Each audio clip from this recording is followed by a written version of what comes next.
Hello again, and welcome to another edition of Arts and Ideas. I'm Sue Swinand, and my guest today is Robin Reynolds, who is an artist whose work is very deeply rooted in nature. Robin lives in North Brookfield, Mass., but she shows extensively in this area as well as in New York and Maine and Santa Fe. She's got an extensive background, and I'm going to read you a little bit because I can never remember everything. She received her BFA in painting in 1990 from Mass College of Art and her MFA from Savannah College of Art and Design in 1999.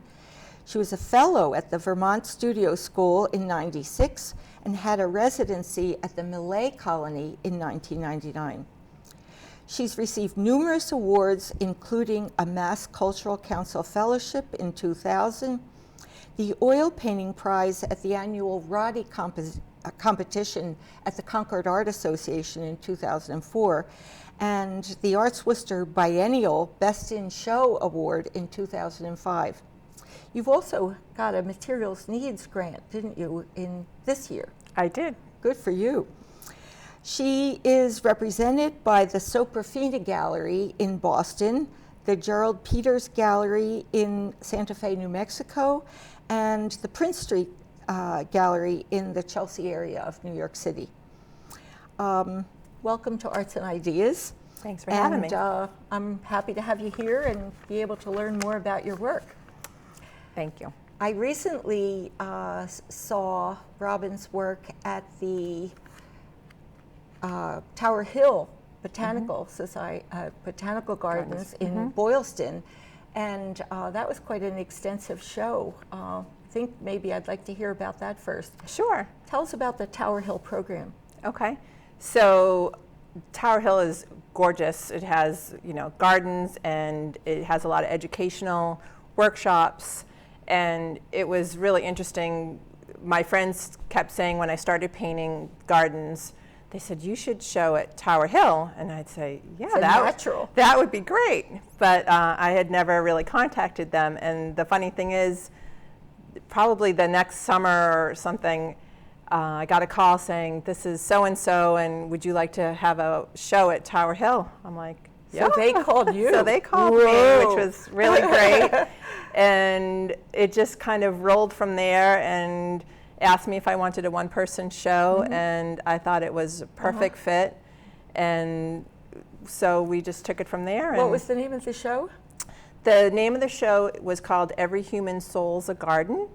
And that title stemmed from when I was a little girl. I had this book of poetry in downstairs in my house, and in the book was a little page that had this poem, and to this day I still don't know who wrote the poem, but the first line in the poem is, every human soul's a garden where the loveliest things are grown, everything the world has craved for, everything the world has known.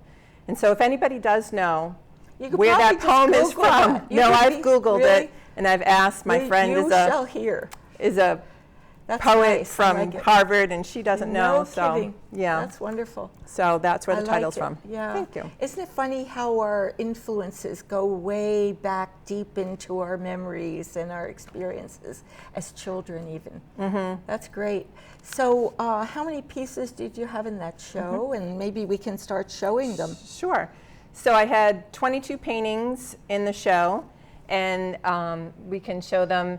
So the paintings ranged from 2011 to 2014.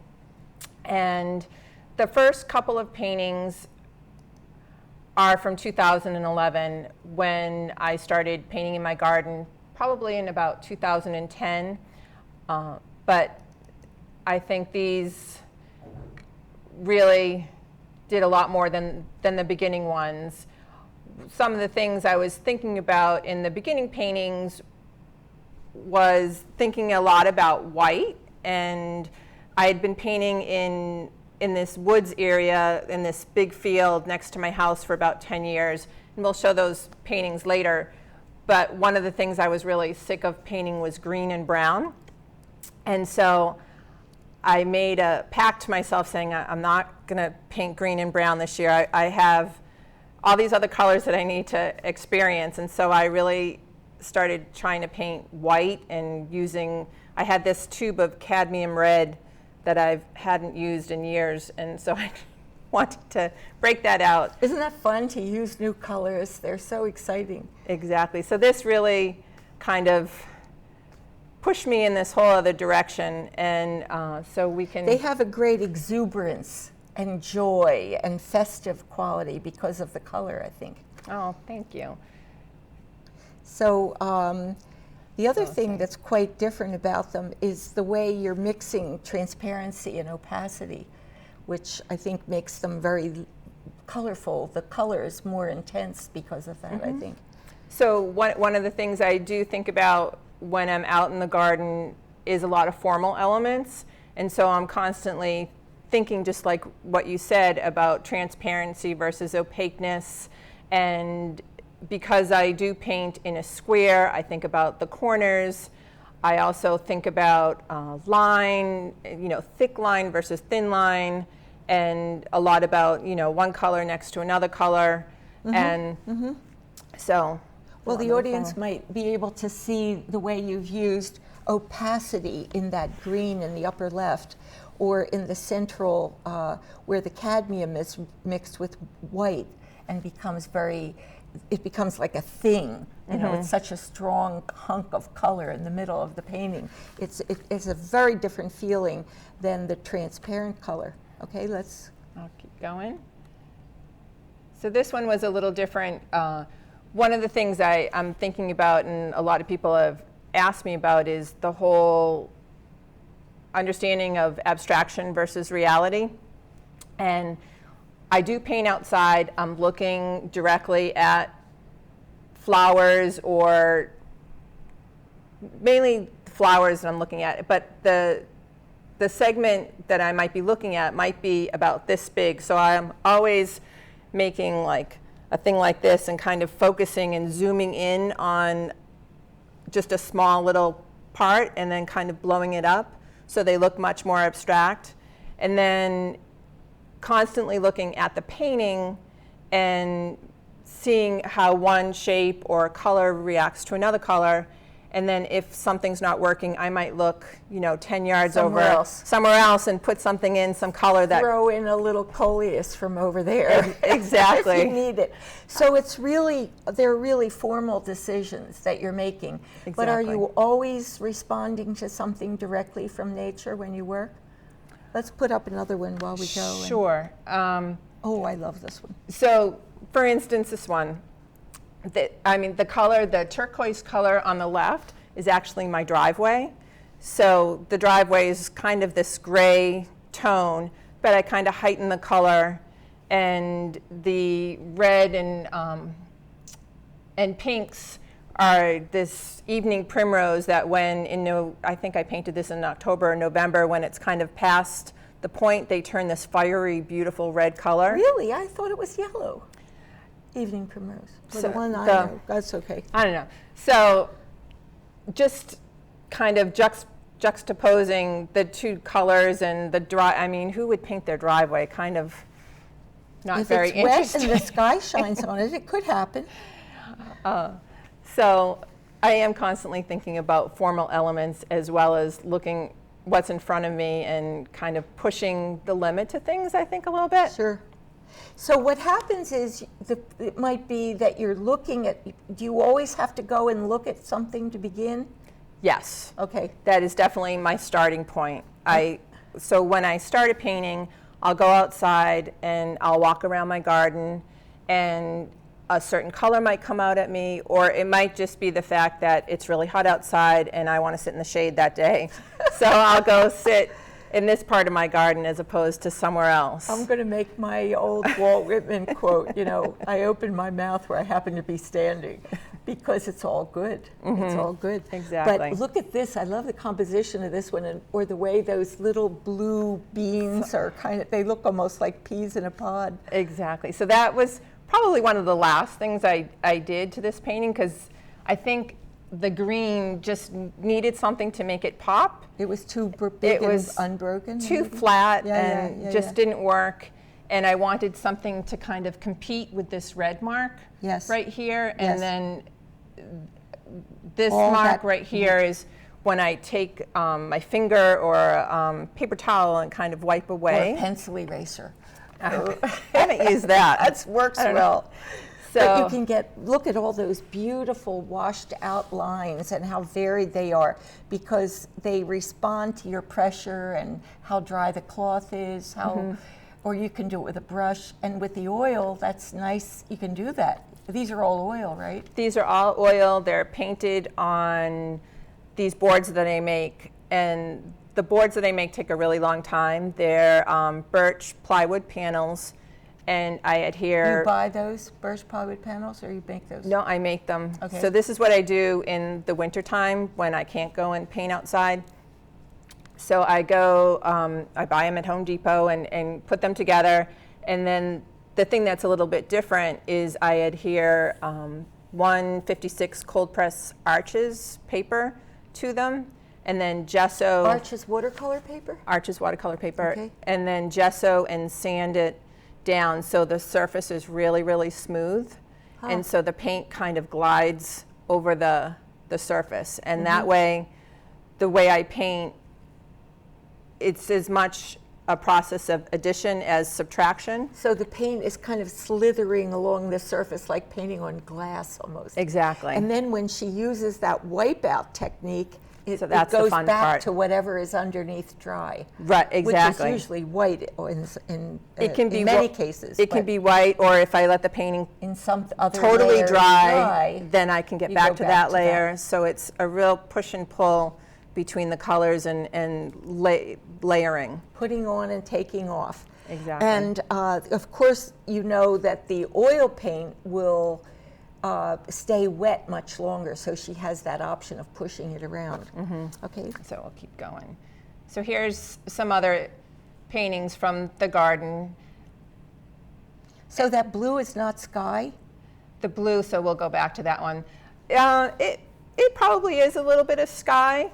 It has such a sky blue quality, you know. I'm sure it probably was. One thing I would like to comment on, you know, we talked a little bit about the transparency and opacity, but the way you vary the temperatures and values of the colors is so natural in the real world. I think that's one of the things that makes your things feel true, is the way you use color in such a natural way, giving it temperature change and subtle value and chromatic intensity changes.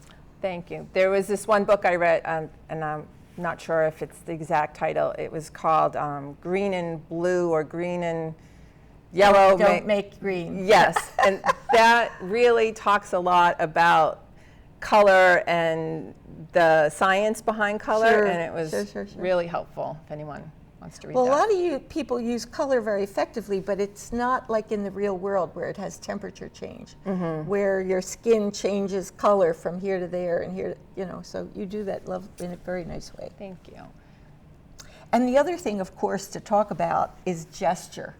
Oh my God, it's like you're dancing on the page, you know. It's so full of energy and movement and the flow of nature, and you know, the way it is always moving and changing and becoming. It's great. It was funny, last time I was painting, I was trying to think, I knew that I was coming to talk to you and trying to think about what it is I'm doing when I'm painting, and an action that describes my painting, and I almost feel like I'm playing out there, because I'll slap paint on and kind of let it drip and move it around with the brush and then take some off, and just I want to surprise myself all the time and kind of react to what's there, and I never know what the painting is going to be about. I mean, I know what it's going to be about, but just what's going to happen. Which direction it'll go. So that's the fun part. I would say it's like opening the door for possibilities. Exactly. You have to give the paint some freedom to do something, so that it's not something you did, but something you allowed the paint to do. And then you have something new to respond to. Right. The tango goes on. That's a great way to describe it. I like that. So here's a couple more from So this was actually the card that I used for the Tower Hill show. Yes. And so I wanted to ask about that because I really was looking at the vertical and horizontal, the green and blue in that, and I was wondering what prompted that, and if you had some what the reasoning for that. We were talking about, trying to give some kind of stability or order to this profusion of action and movement, and I wondered about those two. So when I'm looking outside, and what I describe a lot in my personal statement is this chaos that ensues outside, and how do you take that chaos and kind of put it in the structured environment. And so I'm definitely, when I'm looking... The structured environment of the painting? Of the painting, exactly. So when I decide what's going to be in the painting, I'm definitely editing what I'm looking at. There's no way that I'm going to include, even in that small little section, I'm pulling and picking out different things. And then, like you said before, depending on where the paint goes, something might totally change, and I kind of let all that happen. And so in a painting like this, so when I first start, I will draw a very loose charcoal drawing to start, and kind of allows me to kind of focus in on what's in front of me. What am I really wanting here? Right, and just a way to start. And then sometimes those charcoal images might come forth, and sometimes I totally get rid of them depending on how the painting is going.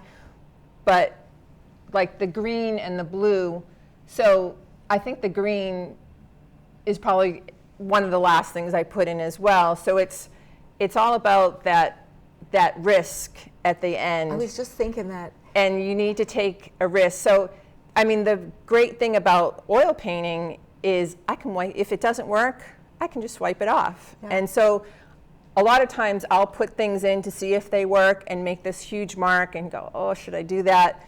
But then you wipe it away. Sometimes at the end I do a really big stroke just to let you know it's paint. Right. Just to let you know it wasn't what you expected. It's, yeah. Exactly. I understand what you're saying. So, and this one. But the pink stroke is like that too, isn't it? Exactly. So to me, this is a very small painting. It's 12 by 12. And is that like one tulip or something? So it's, I forget what this is called. One bloom. Yeah, it's one bloom. Let's just limit it to that. One bloom. I think it was actually a bleeding heart as well. And so it was those little things on the bleeding heart that hang down. That hang down. They look like they're going up. And so, but anyway, the pink mark, I felt the painting was boring and just needed to kind of make your eye pop. So it's about the paint and the formal relationship of elements as much as what gets you started. Definitely. I'm always thinking formally. The other thing is, when you think about brushstrokes, I'm always saying try to make the brushstroke express the way you feel about the object. Interesting. Whether it's the feet, well, you've seen people who can do that with their brushstroke. They just make you feel the growth or the swirl or the wind or whatever. So they're great. And so this is another close-up one of painting that I really like. It's like a poppy. This is a poppy, exactly. Yeah, so close-up view. See, there's that vertical red on the side again. But I really think that does something with the poppy. Okay. Well, yeah, because it brings your eye, instead of, if I had just had the green there, your eye would kind of drop you need off. That red. And it kind of brings your eye back into the other side. So now, so the other thing, I'm glad you put these in because you do other things besides painting, or you have at least in the past. Tell us about these sculptures. Sure. So when I was at Mass Art, I had the lucky fortune to study with a professor named Rob Moore, who unfortunately is no longer with us. He died of AIDS in, I think, 1992, or I just looked back and I'm not sure. But anyway, so he was a very great professor, and he did these abstract paintings. And at the time when I was studying with him, he decided that he was going to take his paintings and kind of do more sculpture. So he said to me, you need to take your your 2D images and make them 3D. And so he gave me There's a challenge for you. Total challenge, and I just jumped to the challenge. I was using a lot of different materials and experimenting a lot, looking a lot at Eva Hess, who I absolutely loved. And so one of the things I gravitated toward was nature. And so I decided, I was thinking a lot. I had traveled to Australia and New Zealand back in, before I went to Mass Art. And I was thinking a lot about Maori sculpture and totems, and so I kind of based the sculpture on that. So this is actually probably about 4 feet high, and it's this wire mesh inside, and I would take hay and kind of just plug it in, and it was very meditative and just... It's funny because it's like a haystack, but not. Right. You expect something and then it isn't. Exactly. So then this is more about the totems, and so just putting things together and you know, very craft oriented. And natural materials. So natural materials I was thinking about, and then that's great. This one was one of my favorite ones. So I was using sisal rope and hay, and then I don't know if you're familiar with reeds that are on the side of the highway. And so I would go on the side of the highway and cut those down and stack my car. And like cattail things, or those big tall big tall Johnson's grass kind of thing. Yep, like 6 feet high. Yeah, they get even higher than that. Exactly. You know what's beautiful about that though is the wrapping. It's so, it's like boats, it's like Japanese, it's like so many different things. It's like a basket. The images that come to mind, it's like a balloon could be on it, you know. It's like a nest. It's like so many different things. It does have a lot of connotations. We better move along, I'm afraid. And just to talk about this, so one of the things I was thinking about a lot is man-made versus natural. Yes. And so I started using saran wrap. Yes. And kind of juxtaposing that against the natural materials. So this is saran wrap? So this is saran wrap against hay. Oh my gosh, I didn't know that. Yeah. And that must have been a wild surface, almost like metal, it looks like. Yeah, so, and then you brought them outside, and then what it did to nature. And deterioration. And light. And oh my gosh, that's awesome. So here's just a close-up of the inside. That is beautiful. Now, what are we looking at here? So after I did these sculptures, I had the opportunity, in fact, I met my husband when I was at Mass Art, my husband-to-be, and one of the first things we did was cut down those, the reeds, so he knew I was he knew what he was getting himself into, but he decided he was going to move to Hawaii, so I said, this is great, so we moved to Hawaii, and I started painting again because I knew I couldn't really do those sculptures. There was nowhere to store them. Sculpture's hard. You have to have crates space and all. Exactly. So this is when I started doing plein air again, and so I would sit in the same spot pretty much, looking out at these mountains that were near my house. So this is in a valley in Hawaii. So you can see how detailed they are and how different it is from the gardens. But still painting outside. But this was your first experience painting in nature? That wasn't my first. Directly? So no? This actually is the first one painting outside. This was at Colby College. My teacher, again, challenged me to go paint outside, and I painted in oil? In oil outside. On so that was location. My aha moment. Beautiful light in that. Oh, but this one has a somberness that I love. So these actually, so when I came back and I was going to graduate school, I took a class up in Maine with a teacher named John Imber, and that kind of changed everything for me. He was quite a mentor for you, I understand. He was wonderful. So these are your tidal pools? So these are tidal pools, and looking out into the ocean. These are all tidal pools. And so the big difference when I went to Maine was, instead of looking out and doing across the horizon, I started looking down. Yeah. And so these are all looking down into small tidal pools. And that way there's no top or bottom. Right. It's very cool. Exactly. Oh, now these, which use the much more somber palette, were these, So this was back at graduate school looking into, so I went back. this is before Hawaii. This is after Hawaii. Oh, it is? No, this is after Hawaii, and then, so again, I'm looking back down into a lily pond. So I took what I learned in Maine, looking at the tidal pools, and started looking down again. Mm-hmm. And so these are all in the tidal pools. Oh, nice. And then so after graduate school, I came home and started painting in this field next to my house, and that's when I started doing all the browns and greens, as you can see. And They're kind so of mossy and wet. so Mossy and wet and earthy. exactly. And then you went crazy with the high chroma garden pictures. Whoops, let me go back, sorry. That's okay. Keep going. So Yep. these are all green. So then it opened up a little bit when I decided to look up a little bit more and Yes. kind of capture the sky a little bit. Uh-huh. All right. And then this brings us back. This was one of the first garden paintings that I did. This was in 2010. And when I decided to move out of the field and back into my garden. So this is kind of that circle. And so these are the first garden paintings that I did. Very lovely. Very lovely. So now we're just about at the end of our time. So I want to take a minute to wrap up and tell the people your website and your galleries. I know you have a lot of galleries in Maine. Anything coming up or? So I actually have something at Carver Hill Gallery now, which is in Rockland, Maine.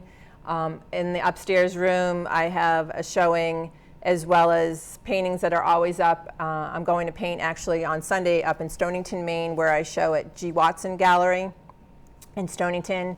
And next April to May, I just got offered a show at a gallery, Gallery 66. I can't think of the correct name. I'll have to think about that one, but I'm having a show in Sewickley, Pennsylvania. It's right outside of Pittsburgh, and No kidding. because That's of the great. Tower Hill show.